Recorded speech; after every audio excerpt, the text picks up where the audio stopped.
Well, actress and talk show host Whoopi Goldberg is again facing some backlash following a recent interview with the Sunday Times of London. In that interview, Goldberg said the Holocaust was not about race or physical attributes, saying, quote, they were killing people they considered to be mentally defective, and then they made this decision, end quote. And neither Goldberg or ABC, where of course she hosts The View, have responded.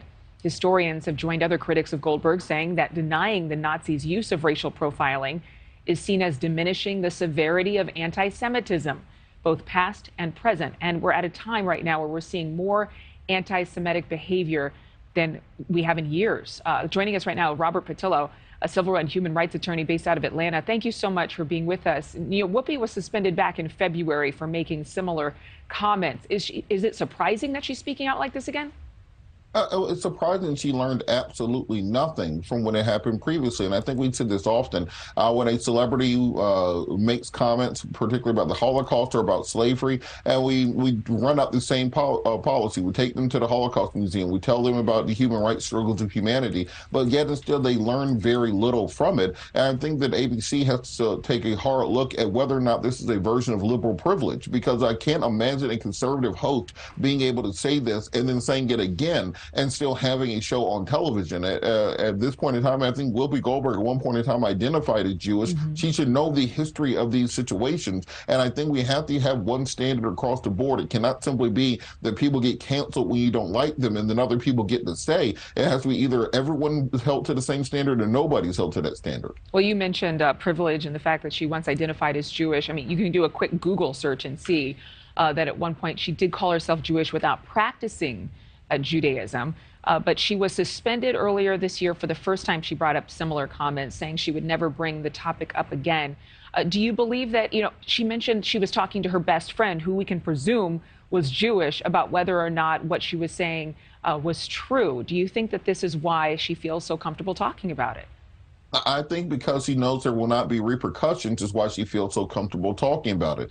She understands that she's of the belief that she can continue making statements of this nature and not take the time and put the work in to learn the truth. Go and visit some of the concentration camps that are still in existence in Europe. Talk to some of the Holocaust survivors about what happened.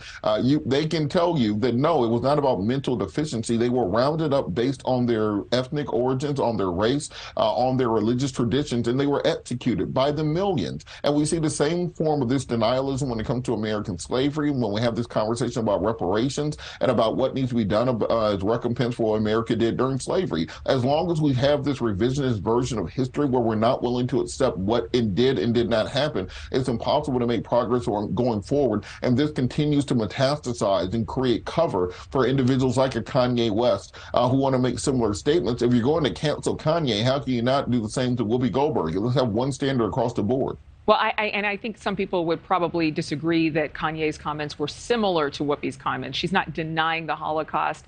She's not saying anything violent against Jews, but she is saying things that a lot of people in the Jewish community are taking umbrage over. Well, I will say that when you are saying that the Holocaust was not about the Jewish faith, that is violence. You were taking a very deep conspiracy theory, the Holocaust denialism, and simply giving voice to that, giving faith to that, giving cover to that. We need to have one standard version of history where we say the Nazis killed a lot of Jews because they were Jewish, and we have to stop that from happening again. And this influences our foreign policy. This influences our laws here in the United States, because if you start diverging from that very much, then you start on that slippery slope that led there in the first place. We have to learn our history in this country, and if we do not do so, then we'll see a repeat of those things going forward. Do you think that she'll be taken off the air again?